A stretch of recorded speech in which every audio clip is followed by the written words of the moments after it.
G'day everyone, welcome to another rcheli.au video.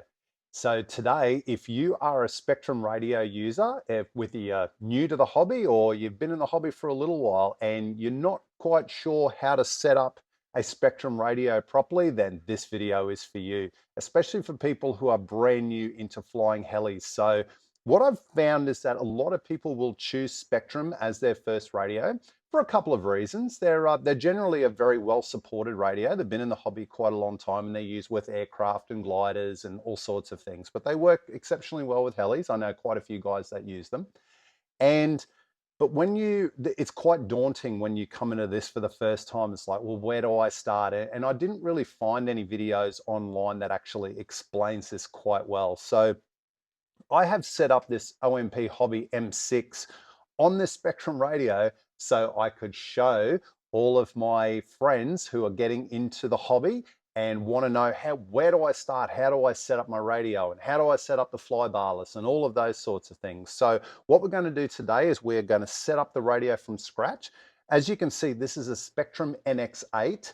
But what I have found is that some of the later models and even the up-end models like the IX series and even the lowest series like the DX, all of the menus they're pretty much called the same thing. So what we're about to go through is quite interchangeable throughout all the menus. There will be subtle differences between them, but much of a muchness. It's going to help you get to where you need to go. Anyway, so what I'm going to do is go through this step by step. So follow along with me. I will mark some chapters out wherever we need to be in the video so you can find things more easily. But yet this will get you flying in no time. Okay, first things first. So we can see that I've got the model that I've already got bound to my M6. You can see that that's what it says there.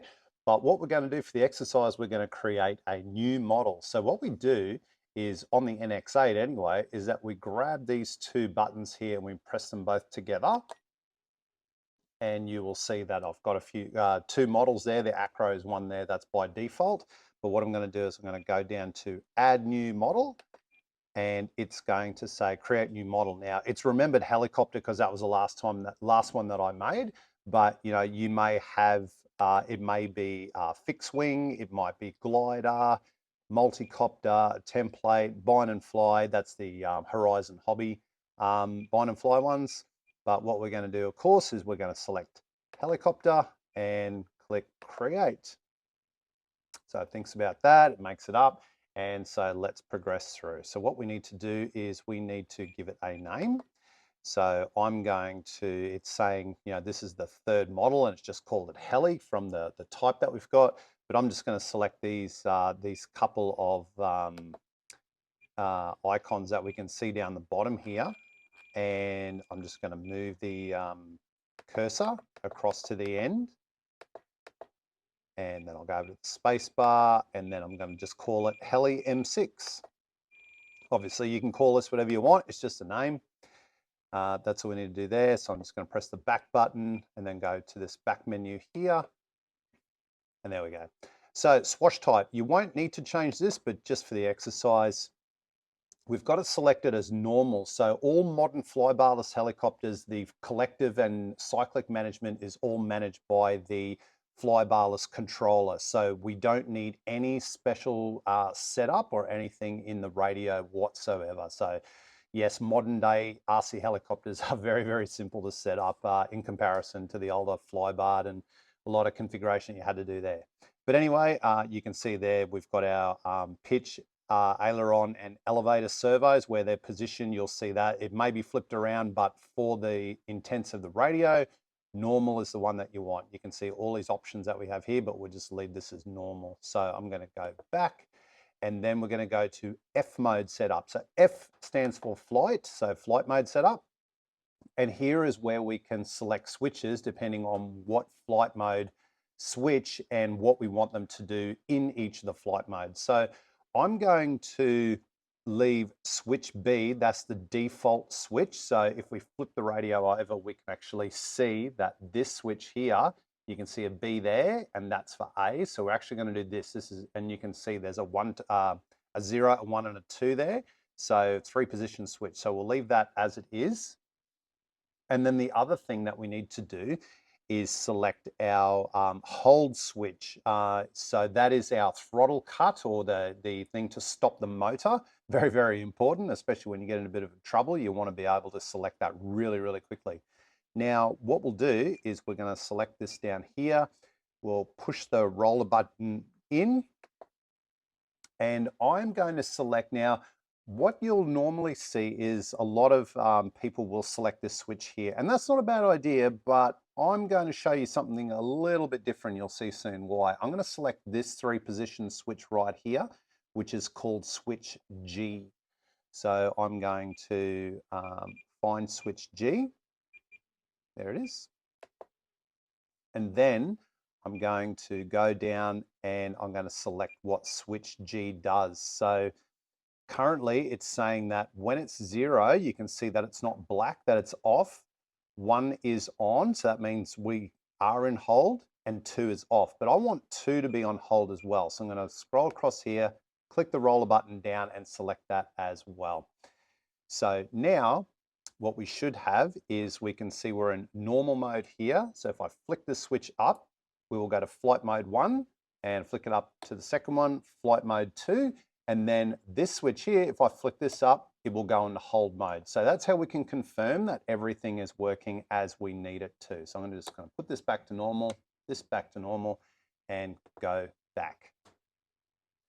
Okay, so now what we need to do is, this is an option, and I'll explain a little bit later why. So if you're going to use any other function that your flybarless may have, like a rescue, this is something that you can do now in this step. So if you're intending to set up rescue or some other sort of function that needs another channel, we'll go through this now. Otherwise, you can skip this bit.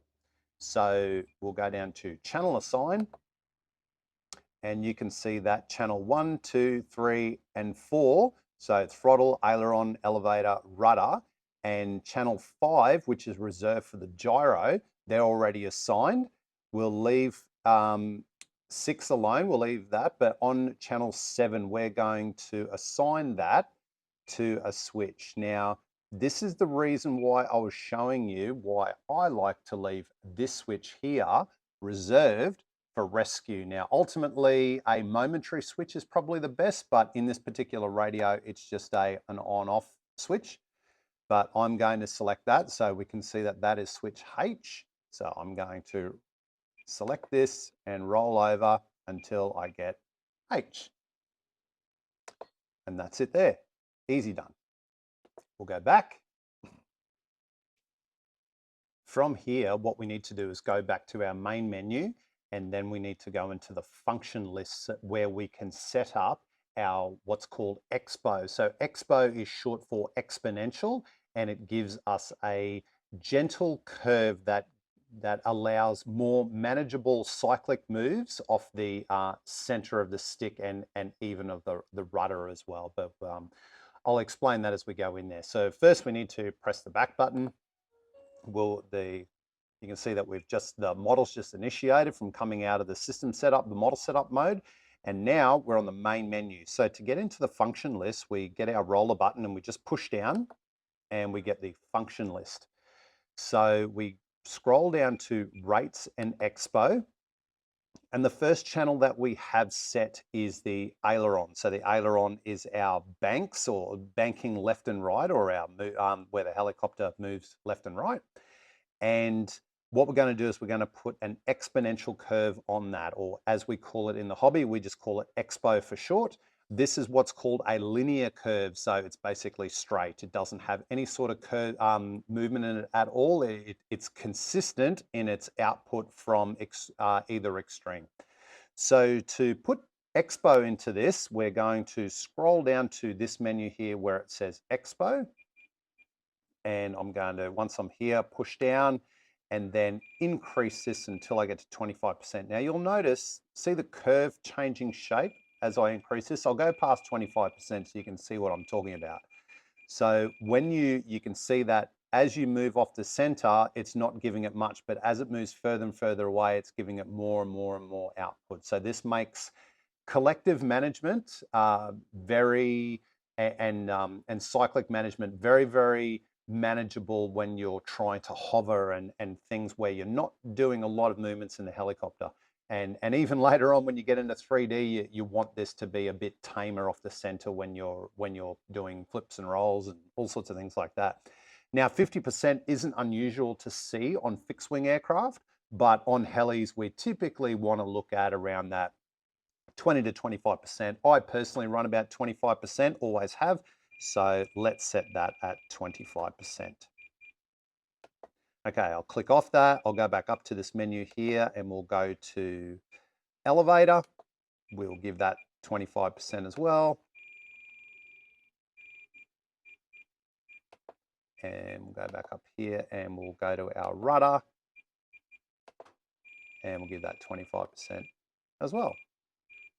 So now that we've got the Expo all set up, we're going to go back to the function list menu. So press the back button, and then we're going to go and set our throttle curve. Now, just before we go into this, I just want to quickly explain why we set up a throttle curve. So this channel is dedicated to what's called collective pitch helis. And what that means is that the three servos that control our cyclic, which is the swash plate, that collects, the three servos collect into the swash, and that then regulates how the blades at any part in the cycle, the 360 degrees of circular motion of the rotor, will control the blades at any point in its rotation. So that is how we make the helicopter rise and fall, and when we bank, we give it collective to make it go this way or that way, and so forth. So what we need to make sure is that our motor speed is at a constant speed all the time, and we regulate the power that we put into the heli through the collective, through managing the pitch of the blades. So what we'll do is we'll go to the throttle curve, and here is one I've set up earlier. So in normal mode, you can see the little dot underneath it. I have set a 50% flat throttle curve. So if I go to number 1, this is what normal mode did look like, but I'd gone ahead and set that up. So this is what, as I mentioned before with the Expo, this is a linear curve. And if I move my collective stick up, you'll see that the more and more I move it up, the engine would speed up more and more and more. We don't want that. We want it to be flat. So what we'll do is, with my cursor on 1, I'll click the roller down. I'll move down to these points, and I am going to select a 60% flat curve. So normal was selected at 50. I'm going to put this probably 65. 65 is, I find, is a really, really good place to fly a lot of the time. But if you're a beginner, do it at 50 and then try 65 later. You never know, you might like it or you might need to adjust it. But at least now you know how to do it. So I'm going to put 65 on all of these. Oops, too far.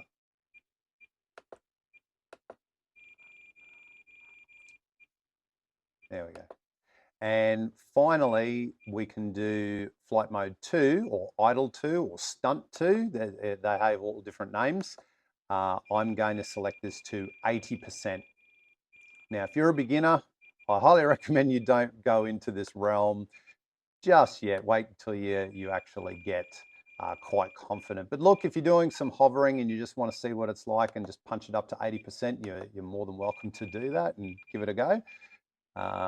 Always be ready to hit that throttle cut switch if you need to.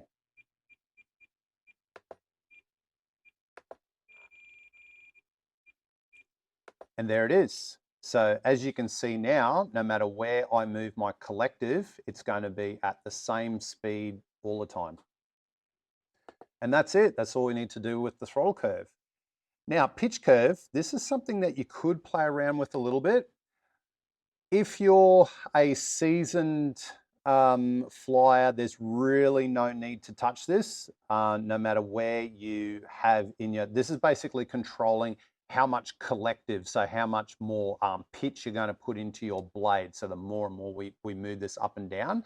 So this is going to move in a linear curve. So the more we give it, the more pitch this is going to put into our main blades.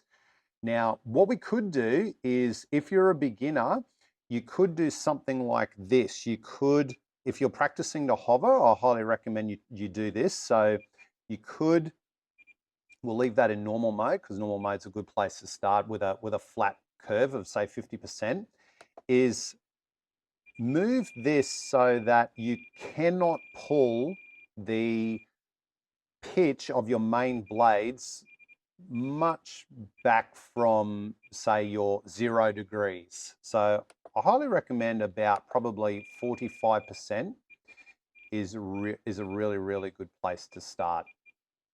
This will just give it a little bit of negative. So if you come to a point where you're getting a little nervous, because what I find a lot of people do, and I'm guilty of this, I actually did it when I first started learning. When you get into trouble, so you're sitting here trying to control your helicopter, and then you get into trouble, and then just out of instinct, you just want to pull down to get the helicopter down. The problem is that if you had a linear curve and you did that, what it's going to do, it's going to shoot air straight up the top and force the helicopter down, and it will crash into the ground. Like, it's basically you're basically dropping like a big anchor on top of it, and it will just smash into the ground. So this will prevent you from doing this. So as you can see, even though I'm right down, it's only going to go to 45%, which will only give it a degree or two of negative pitch. So this is more to protect yourself just in case while you're still learning. But anyway, something to do when you're learning, but as you progress more, you won't worry about that. So on this particular setup, I'm going to leave these at 45 to there. And then when you get mid-stick, which is where we all start, as you give it more, it's going to give it more positive collective. So idle 1 or stunt 1. Oops, I'm still in the wrong menu. Let me just get out of there. So you can see that number 1, so stunt 1 is going to be a linear pitch, and also we'll leave that, get that back here. Stunt 2, so it is also on a linear pitch, so you're covered there anyway. So if you're a beginner, great place to start. If you're not, don't just disregard what I put in here, but this will be on a separate. Okay, back out to our function list, and we need to set up our gyro. So the gyro in collective pitch flybarless helis, we set up the gyro for the tail, or the yaw, or we also call it rudder. Yaw is probably more, YAW is probably more the correct technical term, but we tend to call it rudder. In the radio calls it rudder as well, so we'll just call it rudder. So what we want to do is set this to 50%. So what we do is, we're currently on pitch curve, so I'm going to move down until I get to gyro. What we want to do is we want to make sure that it has enough what's called gain, so it can correct the helicopter to make it keep going in its same heading. It's also known as heading hold. Another way that you can set it up is called rates. So you basically have to constantly steer the helicopter. I don't know of anybody who flies their helis like that.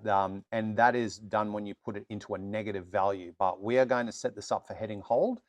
And what we'll do first is we need to turn this screen to take this switch inhibit. We want to turn that to flight mode, so that depending on which mode that we're in, if we're on normal, stunt 1 or stunt 2, we need to make sure that we give the flybarless the correct amount of gain to hold that tail steady. Now, 50% is a great place to start, and most flybarless manufacturers do recommend 50% is a good place to start at, but always check the manual of what your flybarless is. So I run Spirit flybarless on all of my helis, and their recommendation is definitely 50%. So I'm going to go down and select from inhibit. I'm going to select to flight mode. Now, when I press the roller in, it's going to give me these options. Now, it's saying channel 5, channel auxiliary 5. You probably remember earlier when I was talking about adding in another channel for rescue, that channel 5 was reserved for the gyro.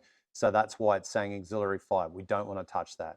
So what we want to do is we want to give each of these modes here, normal, stunt 1 and stunt 2, 50%, and even hold actually, because what we don't want is if your helicopter's still airborne and you hit the hold, it will go to 0 and it may not hold the tail properly anymore.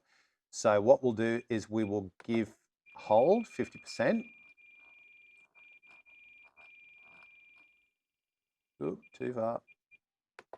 And we'll go normal. We'll give that 50% as well.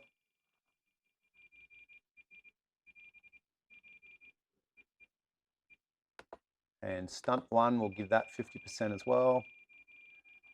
With stunt 2, because you're running a higher head speed, I'd probably give this a little bit less to start off with. So we'll give that, say, 45. That'll be enough. Because the tail's turning faster, it's going to respond a lot more quickly. So we don't want to give it as much gain. Anyway, but that's it. That's all you need to do to set up your gyro values. When you come to tune your tail in, you may need to adjust these values depending. So if you find that you're doing some flying and the tail starts shaking like this, and it makes a hell of a chattering sort of sound, you will need to come into this menu and you'll need to back off or reduce the value of the particular stunt mode or normal mode. It won't be normal, it'll be one of these stunt modes that you're flying anyway. The hold mode, don't ever touch that. Once you're at 50, just leave it alone. That's fine. Okay, so that's the gyro done. We've only got one thing left to do, and that is set up a timer, because a timer is very, very important to have when you're flying. And if you don't have telemetry enabled so you can see how much battery that you've consumed in milliamp hours, a timer is a really, really good thing to have. You will find out how long this timer needs to be set for by doing a flight on your heli, coming back, and then seeing how much voltage is left in your battery. You typically want to aim anywhere between 3.7 and 3.8 as your finishing voltage. Totally up to you. And then you can adjust your timer accordingly. And then as you progress and you get better at flying, you're going to fly harder, so you're going to consume your battery even quicker. So you need to be aware of that particular dynamic anyway. So what we do to set up the timer is we go down to timer, and yours may not look exactly like this, but this is the way that we set it up. So 5 minutes is probably a good place to start. So what we'll do is you can name your timer and select that in other places. We'll just leave all of this as it is. The mode, we want it to count down, so count down from 5 minutes. And then the start switch, this is where the putting it onto this this switch up here, our hold switch, is going to come into action that I explained a little earlier. So what we can do, probably something I should have mentioned a little earlier as well, you don't actually have to go in here and choose the stick that you want. You can actually just go in and then just flick the switch and see it just selected G automatically. So for start, I want it in 0, so that's when our hold switch is off. I want that as the start. So I'm going to, oops. I want that as the start, and I want those two off. So that is going to stop. So whenever I'm in either of these position 1 or position 2, the timer is going to stop. And then when it's in 0, it's going to start. Now, what I will do next, and what we want to do here is how to set our clear, to clear our timer or to reset the timer back to 5 minutes again. So what we do with this is we select the particular switch that we want. And once again, once we've got this selected black, we're just going to flick this switch up here and it's going to select switch G. Now position 2, which is when it's all the way up, that's going to clear it. So I'm going to go down into here and I'm going to turn that off. So only position 2 is going to reset our timer. So I'm going to go back And that's all we need to do now. So we can see we've got 5 minutes here. So if I take my throttle hold off, we're in flight mode 2 because I've got this set up here and our timer starts ticking down. If I click this switch up 1 click, it's going to go into hold mode. The engine's stopped, but our timer has also stopped. So say if you just took off for a little bit and you wanted to bring the heli back down to check something or whatever and you wanted to go again, you're not resetting your timer. So that's very, very handy to do. But if you'll finish your flight, you can either go there or you can go all the way up to the top and that's going to reset your timer as well. This is a personal preference of mine. You don't have to do this, but some people find it helpful. Totally up to you. One of the great things about this hobby, you can set up all of that sort of stuff however you need to. Now that our radio's set up, there's nothing left to do but bind it to our heli and let's go and test everything.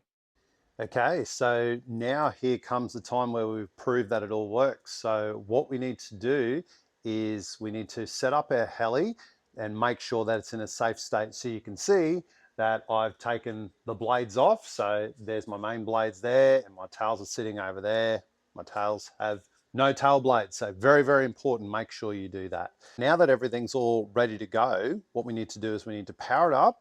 We need to put the receiver into bind mode by holding on this little button here. If you use a satellite, there's a slightly different procedure for that, but you'll just need to consult your manual. But this receiver is really, really easy. You just hold that on for a few seconds, a light will start flashing, and then we can go into bind. So let's do that. So I'm just gonna put you down over here for a second. I'm gonna power up my heli.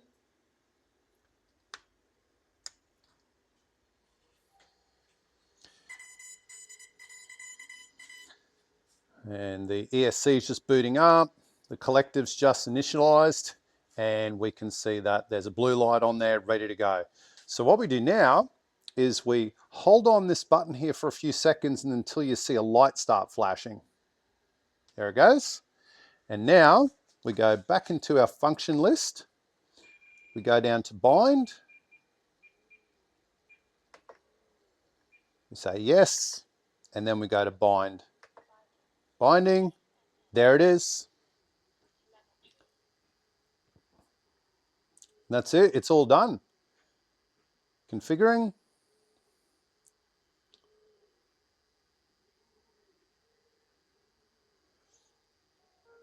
And there it is, everything's configured. We can see a signal strength. Everything seems to be working. So if I get this stick here and have a look at my collective, hey, look at that. And then if I grab my collective stick and the rudder,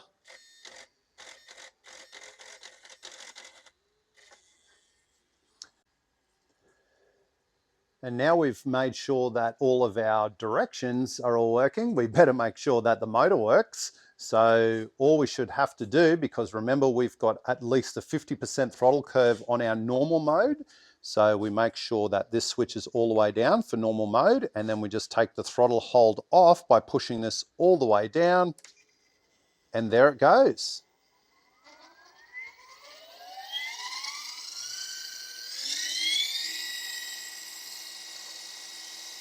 And then I can check my next speed. So stunt 1 and stunt 2. And then I'll just turn that off with throttle hold. And that, my friends, is how you set up a helicopter on a Spektrum radio.